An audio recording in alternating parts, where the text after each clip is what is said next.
600 WMT gets your motor started and revs up your engine every Saturday morning at 10 on the My Car Geek Hour, brought to you by Cassill Motors. Hi, I'm Jay Cassill, and we're here today. We're going to give you a little video on doing a proper brake job on my wife's Ford Edge. So as you can see, we have our 2007 Ford Edge got up in the hoist here, but let's go on to the key component of this program.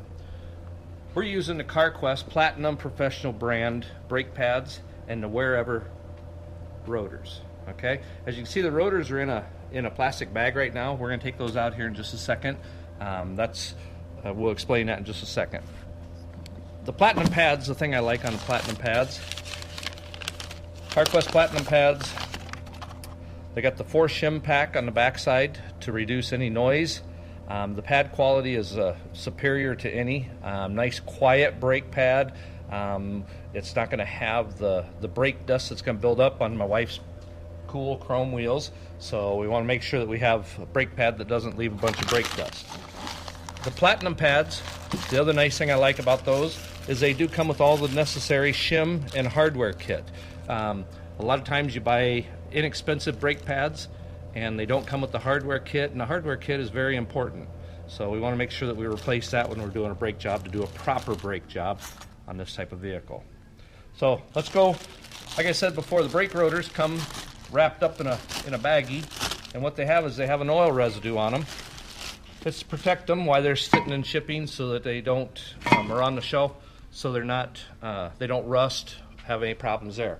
But it's very important. We want to make sure we get that off of there. So we're going to use our parts cleaner here. We're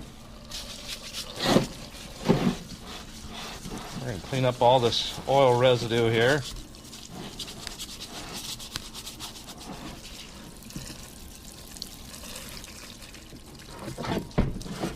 Front side and back side, of course.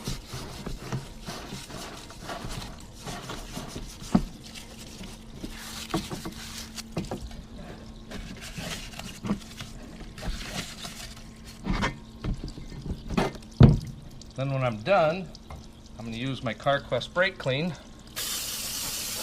get a nice dry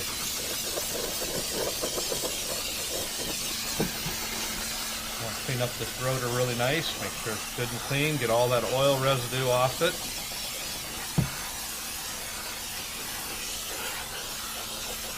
The oil residue will make it to where it'll squeak and make brakes not work properly, so we'll make sure we get everything off there. It does make my wife cough when the brake clean. As you can see by the looks of this rotor, we have some rust on the rotor, but we're also, if you look, you can kind of see the hot spots throughout the rotor. Those there, this had some brake pulsation when we were hitting the brakes, mainly at a little bit higher speeds, at highway speeds. But you can see here, when we're looking at my light better here, you can see how thin the brake pad is here. When we're looking here, get a better light.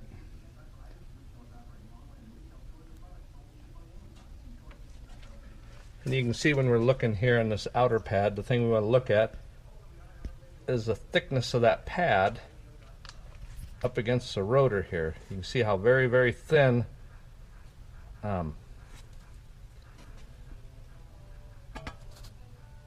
that is back in there.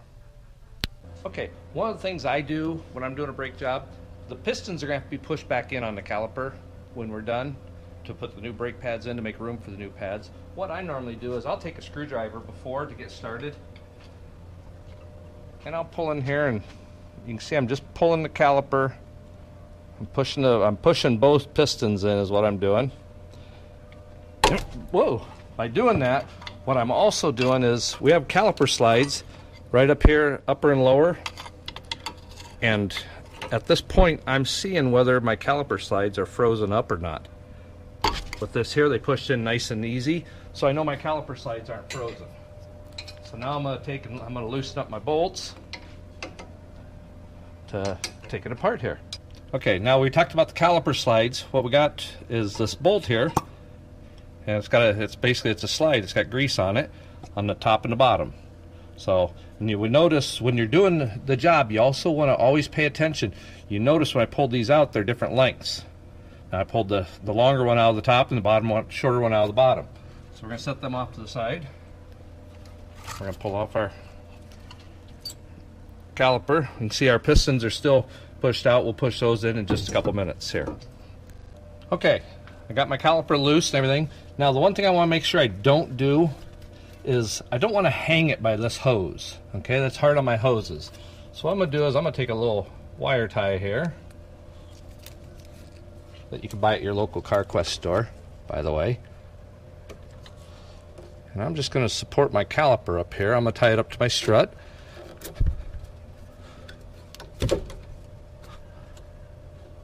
There we go.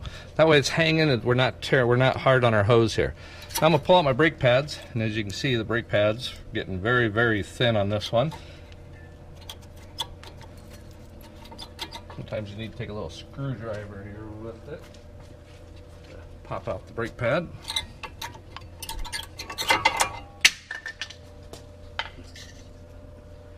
So we got our brake pad off. Now we need to loosen up our caliper mount. And we're going to find us a 19mm wrench. The caliper mount, I loosened these up a minute ago. Take the caliper mount off. Use power tools if you want to too.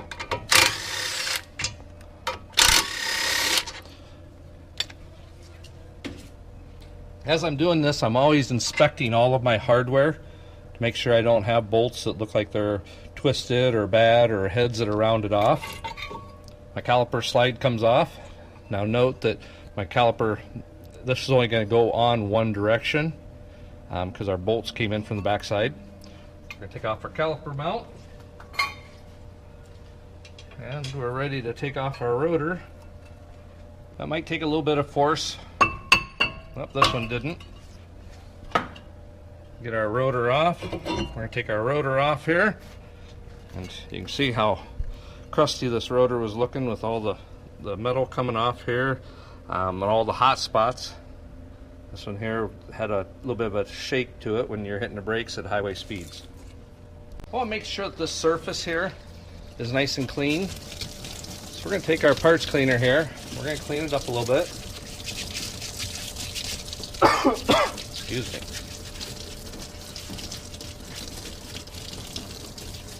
Because what I want is, if my rotor doesn't mate up to this surface right and nice, then I'm going to take a chance of it warping the rotor again. So this is the super, super important part here.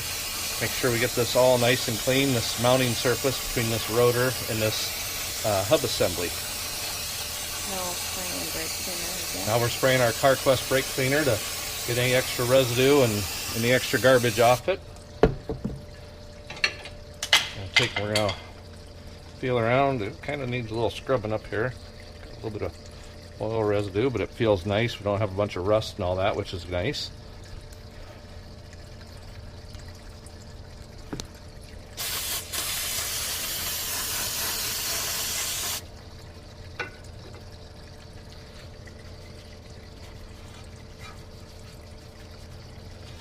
As you can see, we got a nice surface. It feels nice. Everything's good there.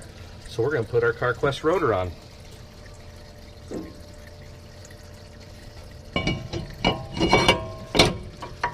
Nice and shiny. Looks good, doesn't it? Yep. Next thing we're going to do is we're going to clean up our caliper mount.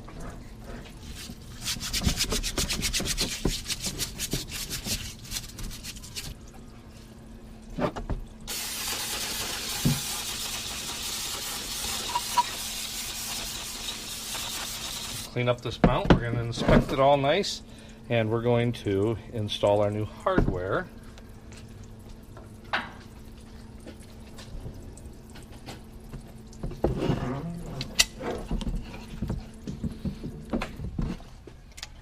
Pull out all this old hardware kit.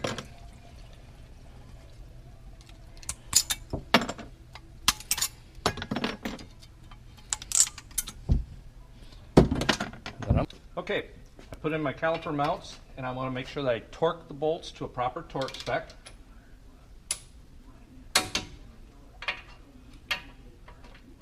And with all torquing, I always want to make sure that the bolt is turning before it becomes to its torque spec. You know, some people will use an impact wrench, and they'll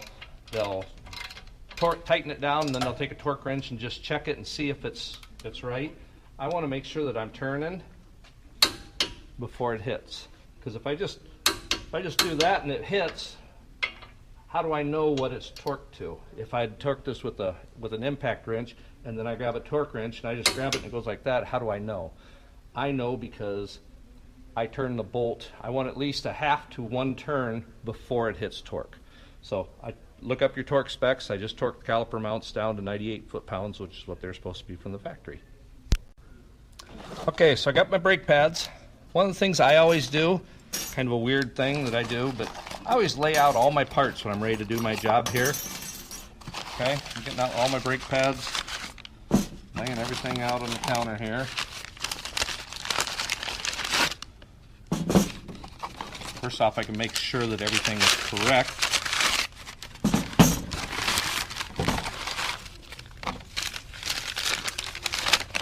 And I'm also I'm looking to figure out what is what.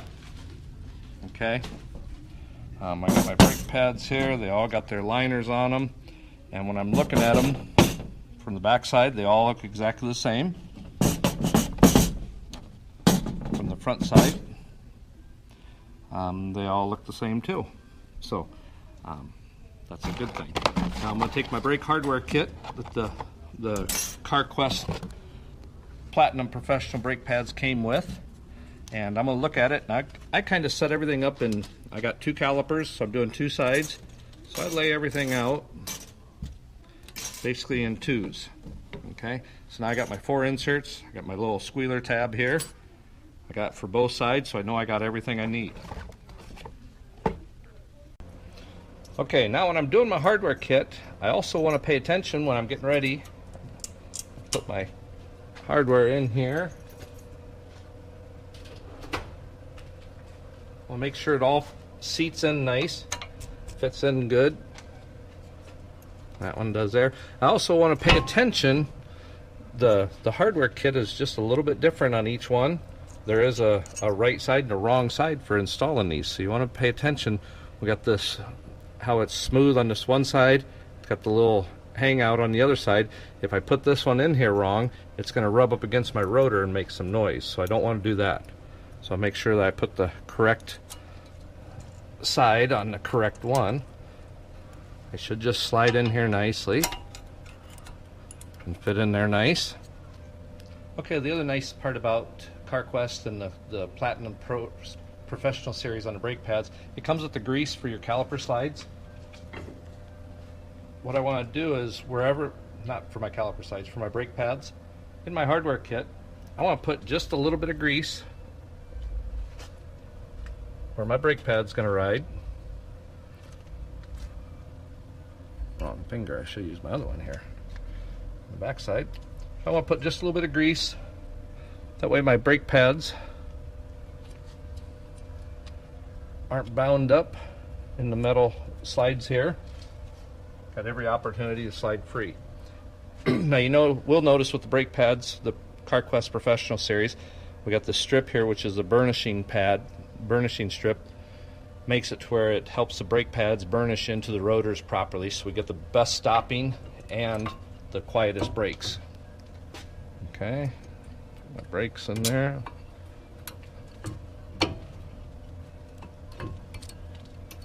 You should never have to force it.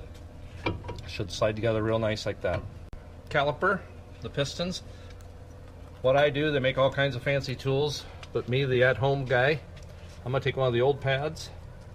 I'm going to grab on. I'm not on my brake line, as you can see, but I want to push in both pistons evenly and push them in all the way. The reason I like using the larger channel locks like this, again, now I can take and I can feel whether my pistons are pushing in together evenly whether they're not. So I'm gonna find my wire cutters. Okay, I got my caliper down. Make sure everything's good in here. I got a piece of rust from the old pad in there. I'm gonna make sure my caliper fits on nicely. Push in my caliper slide boots. Look at that, fits real nice. I'll take a little bit of grease. I'm gonna put on my caliper slide bolts. After I had inspected them and made sure they looked good, which I did. I'll slide that in there.